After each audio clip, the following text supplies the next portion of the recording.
بسم اللہ الرحمن الرحیم۔ کتاب الوالدین، باب والدین کے احسان کا بدلہ دینے کا بیان۔ ادب المفرد البخاری، حدیث نمبر 11۔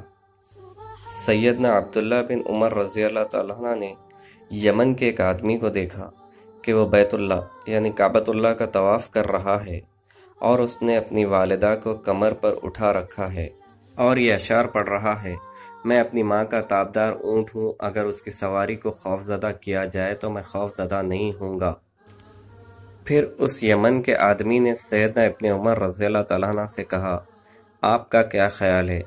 کیا میں نے اپنی والدہ کے احسان کا بدلہ چکا دیا ہے؟ انہوں نے کہا: نہیں، اس کی زچگی کے ایک سانس کا بھی نہیں۔ پھر ابن عمر رضی اللہ تعالیٰ عنہ نے طواف کیا اور مقام ابراہیم پر آ کر 2 رکعتیں ادا کی اور فرمایا: ہر 2 رکعتیں ما قبل کیے ہوئے یعنی پہلے کیے ہوئے گناہوں کا کفارہ بن جاتی ہیں۔ شیئر کیجئے اور ثواب جاریہ حاصل کریں، نیکیوں کا نہ ختم ہونے والا سلسلہ شروع کریں۔